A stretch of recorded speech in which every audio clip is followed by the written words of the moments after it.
This video brought to you by Gamefly. Go to gameflyoffer.com/HaloCanon for a 30-day free trial. Stick around to the end for more details.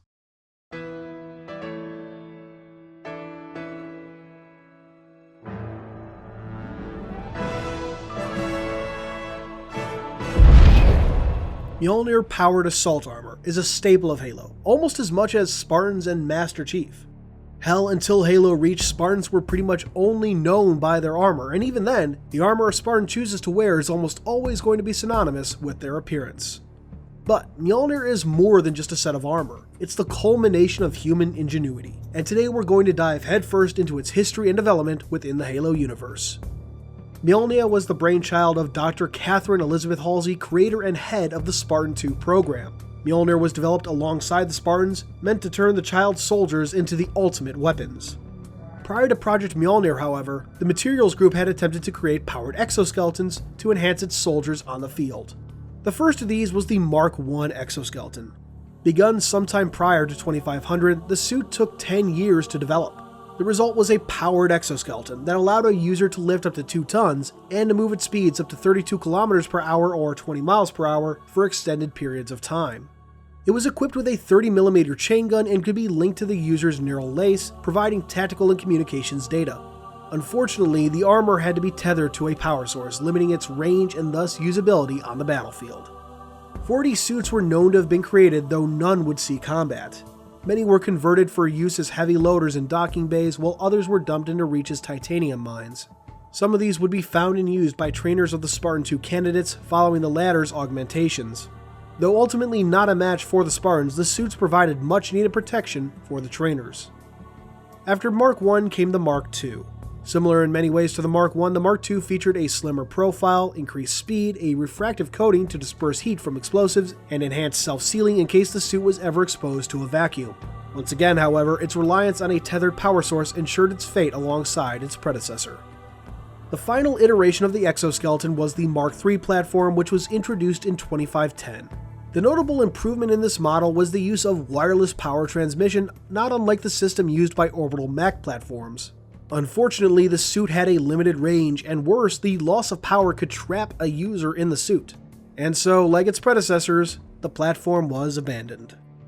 Developed parallel to the Spartan II program, Dr. Halsey and the Materials Group launched Project Mjolnir to create a brand new powered assault armor to be used by the Spartan IIs.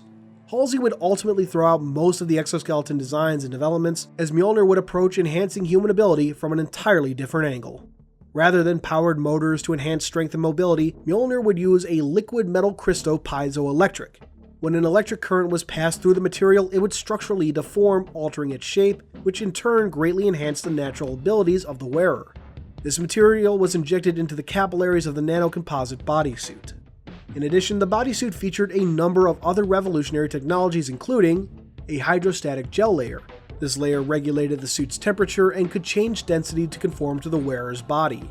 This meant that Mjolnir generally didn't have to be custom made for each wearer, but could adjust itself to the user and keep things comfortable. The gel layer could also be pressurized to varying levels, potentially saving the wearer's life if they encountered high G-force or a high velocity impact. The gel could additionally lock up the suit in the event of a high impact fall, protecting the wearer's joints and muscles. Force multiplying circuits. Located throughout the bodysuit, these do what the name suggests and boost the force a user can apply. Reactive circuits.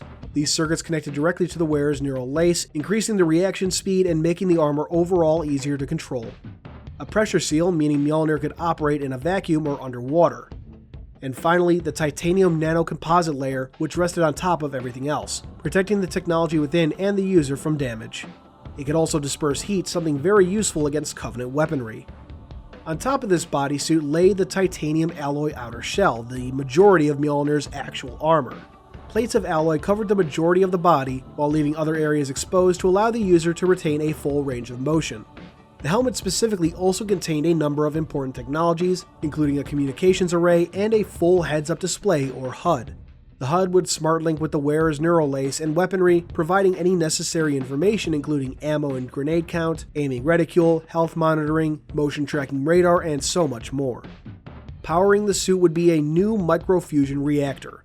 One of the major drawbacks and what ultimately led to the shelving of the exoskeletons was their limited range due to a static power supply. With Mjolnir, the power source would reside in the suit itself. Numerous early prototypes for Mjolnir would be produced by Materials Group to test the various technologies that would be integrated into the final model. In February of 2525, a functional prototype of Mjolnir was sent to Naval Special Warfare for testing. Over the next 4 months, the model would be tested and evaluated. Though intended for use solely by Spartan operators, NavSpec War decided to test the suit on an unaugmented volunteer. When activated, the suit amplified the smallest of muscle twitches. A positive feedback loop continued to amplify the user's movement, resulting in a broken spine and bones. Without the necessary augmentations and training, the armor was unusable to the average person. Despite this disastrous test, however, Mjolnir would be approved for a limited production run by June 30th of 2525. On November 27th of that same year, the Spartan IIs would receive their first sets of Mjolnir armor. Their already impressive strength, speed, and ability was amplified, making the Spartans the most capable soldiers ever produced by humanity. The early versions of Mjolnir came in several designs as the Materials Group and Dr. Halsey worked to create their final version of Mjolnir. Several of these early designs would see battlefield use in the early years of the Covenant War. By 2531, however, these had largely been replaced among the Spartans with a generational upgrade, one meant to better combat the Covenant threat. Though not known to be present in early versions of Mjolnir, the 2531 model is known to have integrated thrusters. Halsey had always intended to consistently upgrade Mjolnir, deploying upgrades in technology as completed to both make Spartans as efficient as possible and break through technological barriers more frequently and efficiently. By 2531, however, Mjolnir had become one of the most expensive items ever produced by the UNSC, the cost of a single suit at one point noted as being close to that of a destroyer. As such, by 2535, Oni forced Dr. Halsey to implement a mark system, similar to what had been used for the original exoskeletons. The current version of Mjolnir would be retroactively labeled Mark IV, establishing its relationship with the 3 exoskeletons that had come before. In addition, 2535 would see the release of the final production model of Mark IV, standardizing its baseline appearance and features going forward. This final model heavily resembled the 2531 model. 14 variants of Mjolnir had been fielded by this time, and more would follow as the project progressed. These are known to have included Air Assault, Close Quarters Combat or CQC, Explosive Ordnance Disposal or EOD, Grenadier, Commando, Operator, Pilot, and Scout. It would be almost 26 years until the next Mark of Mjolnir was released. The first version of Mark V entered service on November 24, 2551, primarily to select Spartan III operators. This was a privately manufactured variant known as Mark V-B. Alongside with general upgrades to many existing systems, this Mark V featured a major breakthrough: energy shields. The UNSC had been working on developing personal energy shields for decades by the release of Mark V, with mixed results. Breakthroughs had been achieved with the development of the drop shield and bubble shield, 2 types of stationary shields. However, experiments with personal energy shields had continued to fail. In 2536, an intact Jackal Shield Gauntlet had been captured by the UNSC by chance. Though it would take 15 more years of research and development, the technology was eventually reverse engineered and successfully integrated into Mjolnir, creating humanity's first personal energy shields. For almost a year, this first generation of Mark V would see action primarily by Spartan III operators such as Noble Team. Old variants of Mjolnir would be upgraded to work with the Mark V systems, and new variants would enter service. These included Close Quarters Combat or CQB, Gungnir, HAZOP, Security, Military Police, ODST, Recon, and Extravehicular Activity or EVA. There were also a number of accessorial armor pieces and attachments, along with prototypes for the final Mark V helmet and the Mark VI helmet deployed during this time. The Mark V-B would prove itself in combat many a time, providing valuable feedback to Halsey and the Materials Group for the development of the second generation of Mark V. This version was introduced on August 29, 2552, primarily for use by Spartan II operators as part of Operation Red Flag, a final-ditch effort to end the war with the Covenant. Along with previous upgrades, this new generation of Mark V included a new layer to the undersuit, a memory processor superconductor. This would allow the suit to house a smart AI. The AI could further enhance the connection between the user and suit, along with providing cyber warfare support in the field. Proper utilization of this required an upgrade to a Spartan standard neural lace. On August 29th, Spartan John 117, the Master Chief, was the first to receive the new Mark V. He would also be introduced to Cortana, a smart AI created from the cloned brain of Dr. Halsey. The two would be put through a live-fire exercise to test integration between the Mark V platform and an AI. The test was more than a success. The next day, August 30th, the remaining 24 Spartans that had been called back to Reach also received their upgraded armor. For reasons unknown, the integrated thrusters of the Mark IV were absent in the Mark V. One could speculate, however, that the Mark V's bulkier design, larger power pack, and introduction of personal energy shields did not allow for the integration of thrusters at the time of its release. Unlike the Mark IV platform, the Mark V would see a very limited usage period, with the next iteration of Mjolnir being fielded on October 20th, 2552. As the Mark V was being developed, a parallel project was developed in secret in Songnam, Korea. Codenamed Mjolnir Black, the Skunkworks prototype integrated a number of technical advancements that weren't yet available in mainline Mjolnir. After extensive testing in real combat against the Covenant, notably by the Spartan IIs of Black Team, Mjolnir Black was inducted into the main Mjolnir line as Mark VI. After the fall of Reach, one of the few fully produced suits of Mark VI was tested by retired Spartan Maria 062 for use by John 117, who received it not long after his return to Earth. Other Spartans, notably Fred 104 and Linda 058, would also receive Mark VI upgrades, though theirs would be more experimental prototypes featuring components and technical upgrades that would serve as the baseline for the later Gen 2 version of Mjolnir. Mark VI once again featured upgrades to several existing systems, such as improvements to the liquid crystal layer that enhanced a Spartan's speed, strength, and reaction time. It also featured automated biofoam injectors. The armor had its own supply of biofoam that could be deployed automatically when the wearer received damage, rather than the wearer having to find a biofoam canister and apply via injection port. This meant that a Spartan could keep functioning longer after sustaining injuries. Despite its brief time in the field, Mark VI saw a number of variants, be they new to the Mark VI platform or upgrades from previous variants. These included Rogue, Argus, CQB, Centurion, EOD, Hoplite, Security, ODST, Recon, Scout, and EVA. The baseline Mark V helmet also received an upgrade, allowing it to work with the Mark VI platform.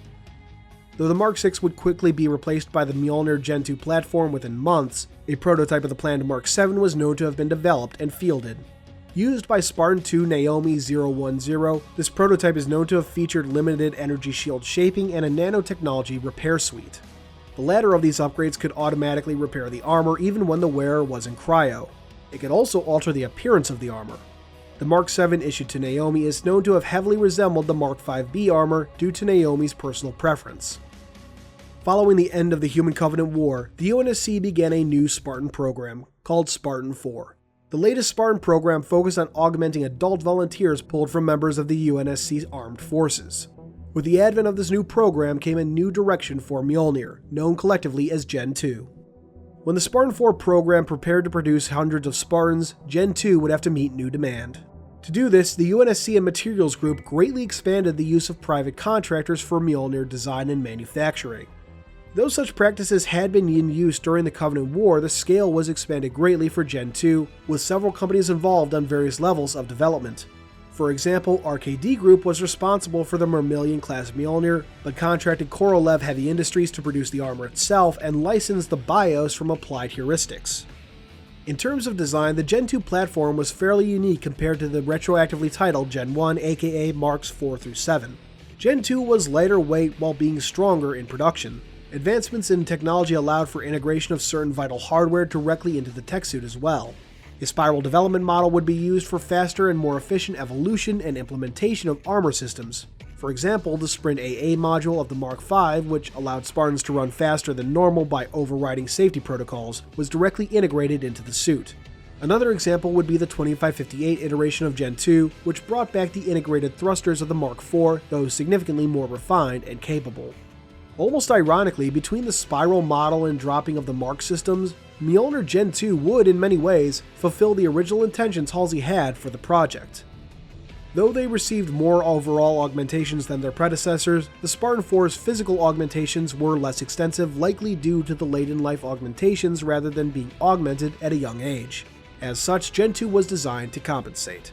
A Spartan 4 in Gen 2 Mjolnir was said to be as physically capable as a Spartan 2 in Gen 1.